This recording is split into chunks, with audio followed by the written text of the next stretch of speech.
Time for Keys to the Game, Monday Night Football in Jacksonville, nationally televised football game. To me, that's all you need to know, or all you should need to know as a player, nationally televised. Family, friends, former coaches, everybody's watching you play. That should be all the juice you need to go out there and play as hard as you possibly can and be as physical as you possibly can. You really shouldn't even need a nationally televised game to be a motivator. But if you do, that should be it. There's no question about it. You're a professional. You're getting paid to play. You're getting paid to bring your best performance every week. Time to start doing it. No question about it. All right. So every single week, some of the keys are always going to be the same. They're staples, and just about all the keys are the same on a weekly basis. But we talk about them in different ways because every matchup is different. But turnovers, that's if you turn the football over, you give the ball away more than you take it away, you're going to be in trouble in the National Football League. It's been proven over and over and over again, and no different in this one. The Jacksonville Jaguars have 20 takeaways, tied for fourth most in the NFL. The Bengals defense has done a great job taking the football away. They've got 19, tied for seventh most. Jaguars have given it away, though, 18 times, and they've given it away a lot on the ground, fumbles. I shouldn't say on the ground. They've given it away a lot by fumbling the football. They've been a little loosey-goosey with ball security. 19 fumbles, tied for fifth most in the National Football League. They've lost 11 of them, second most in the NFL. Now, they've taken 9 away from the opponent. That's tied for third most. The Bengals are going to have good ball security.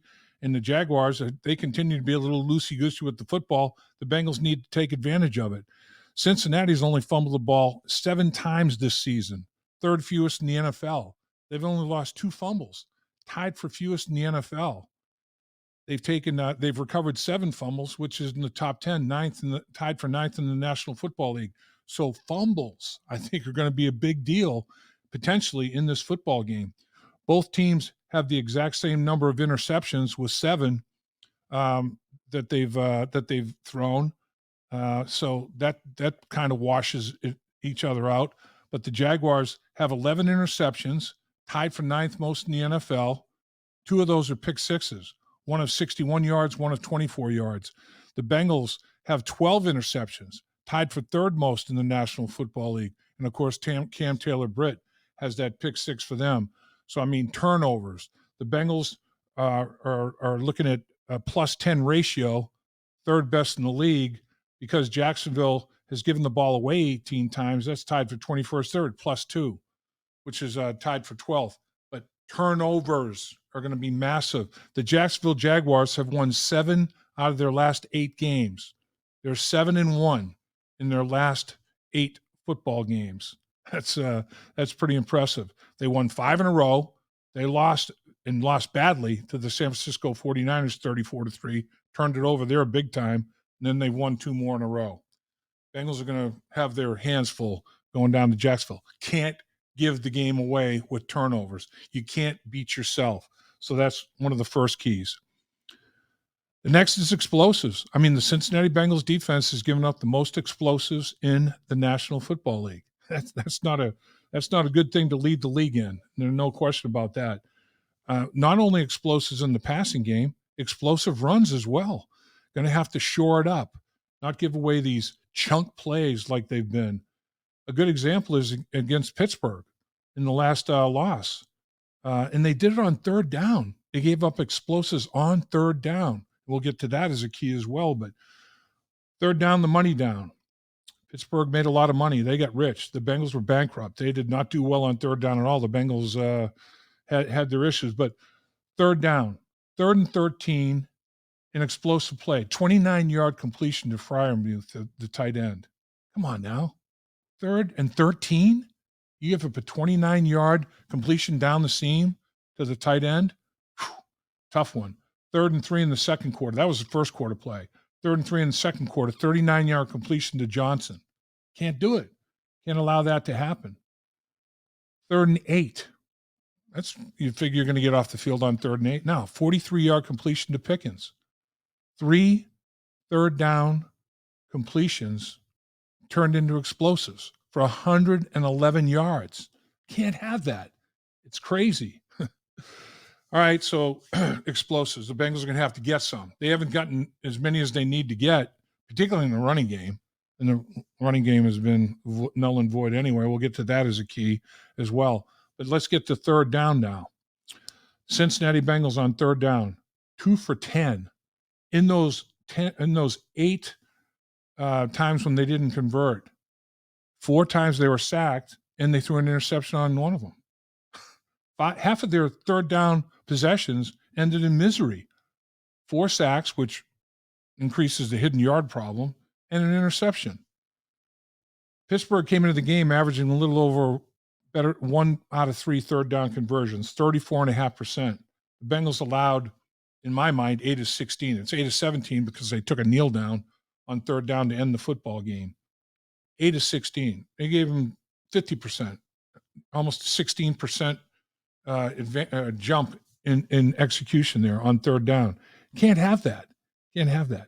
Bengals have to do a better job than converting 2 out of 10 on third down. They have to stay on the football field, give their defense a break. Can't allow the Jacksonville Jaguars to stay on the football field like the Pittsburgh Steelers did on third down. Defensively, the Jaguars are incredible on third down. They're only allowing 35%, third best in the NFL. So the Bengals offense is going to have their work cut out for them in terms of staying on the field in third down against the Jacksonville Jaguars. They're not converting that high a rate offensively. They're 22nd in the league. But Bengals defense is going to have to get off the field on third down. Bengals offense is going to have to sustain drives on third down. That's going to be a very, very big factor in this football game. Let's talk running game. Running game? Bengals didn't have one against the Pittsburgh Steelers. 11 carries for 25 yards. 3 of those carries were scrambles by Jake Browning. So 8 carries for 16 yards is what Joe Mixon had and what the Bengals running attack was. A paltry 2 yards per carry. Pittsburgh went 33 carries for 153 yards. They outrushed the Bengals by 128 yards and outsnapped them by 22 rushing snaps. Can't have that kind of disparity. The Jacksonville Jaguars, with a quarterback like Trevor Lawrence, they're going to throw the football, but they run it pretty well. And Etienne is a very effective ball carrier, 7th in the league in rushing, 7th in the league in touchdowns scored on the ground. Pretty good. I mean, this guy is a factor. Going to have to control the running game with him, make Trevor Lawrence one-dimensional, and be fair to Jake Browning. I mean, what kind of a running game support is 11 carries for 25 yards when the quarterback had to run it 3 times himself? So 8 carries for 16 yards. That's putting way too much burden of responsibility, way too much pressure on Jake Browning's shoulders against an NFC or AFC North rival that has a defense like the Pittsburgh Steelers and like you played against the Baltimore Ravens. You think, oh, maybe he'll get a little bit of a break, a little bit of breath against the Jacksonville Jaguars. No. I mean, this is a good football team defensively. They're 4th in the NFL. They only give up 87.4 yards per game on the ground, 4th best. They only give up 4 yards a carry in the top 10, 9th best. You're going to have to be able to be balanced offensively against this Jacksonville Jaguar defense at home. They're at home. You're on the road. And be fair to Jake Browning. Don't put him in third and long situations over and over and over again. So third down, it's going to be a big deal. The run game, having first down success, being able to run the football, balancing your offense is going to be a big factor once again. Red zone. Both football teams have success in the red zone in terms of not allowing teams to score against their defense in the red zone. No points allowed in a red zone possession is huge. The Bengals have done that 8 times already this year, tied for first in the NFL. Jacksonville has done it 7 times. They're tied for 5th. So both these football teams defensively have either gotten turnovers or stopped opponents on downs in the red zone. Offensively, though, Jacksonville has struggled. Jacksonville 8 times they've come out of the red zone with no points. That's tied for second most in the NFL, the second worst number, whatever you want to call it. 8 times, no points offensively. That's rough duty right there. The Bengals have been in the red zone 43 times already, second most in the NFL. it's been a track meet up and down the football field to get into the red zone. And then on the compressed field, they seem to play better defensively. Going to have to play better between the 20s defensively and offensively. Don't put so much pressure on yourself in the red zone. The Bengals offensively have done decently. They're 11th in the red zone in touchdown percentage. And the Jacksonville Jaguars are exactly that themselves, 11th defensively in terms of red zone touchdown percentage. So it's going to be an interesting battle there. Another big factor in this game, field position, the hidden yards. They're big. They're big. Put the opponent on a long field. Give Jake Browning some short fields. Both teams' special teams have been special. The Jacksonville Jaguars are in the top 10 in 3 of the 4 categories. They're number 9 returning punts. They're number 8 covering punts. They're number 9 returning kickoffs. The Cincinnati Bengals are in the top 10 in 3 of the 4 categories, special teams-wise. They're number 5 returning punts, number 10 covering punts, and they're number 3 in terms of covering kickoffs. So this is going to be a good battle of special teams. Who's going to dictate the field position advantage?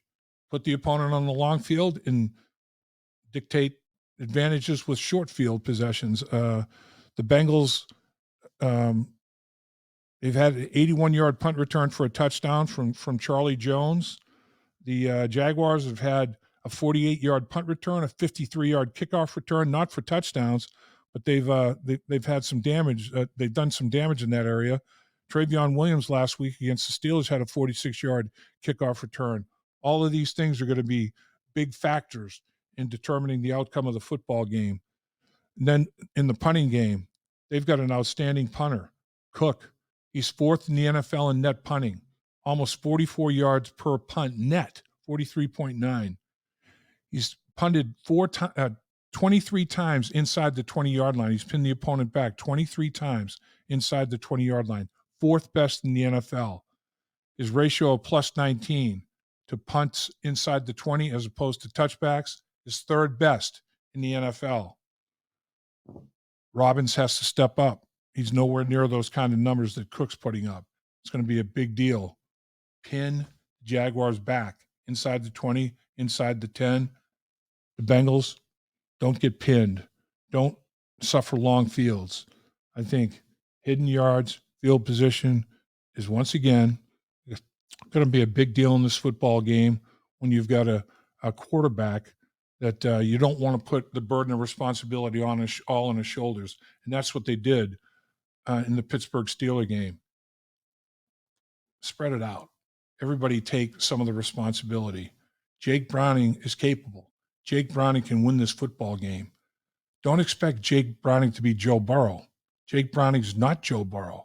But if you can support Jake Browning and allow him to be the best Jake Browning that he can be, the best version of Jake Browning, you can win a football game. Everybody has to do their job. Everybody does little. Nobody has to do a lot. Don't make Jake Browning have to do a lot. Dave Lapham here, and every day I am grateful for my experience to have played professional football. As a player, I realize self-motivation, leadership, and appreciating your teammates are key. At First Star Logistics, you can use those same attributes to create the life you want for you and your family. Build your future by working hard like I did. You'll see results both on and off the field. Call First Star Logistics today and be part of our winning team. We look forward to another year of In the Trenches presented by First Star Logistics, but we wanted to give you some big news.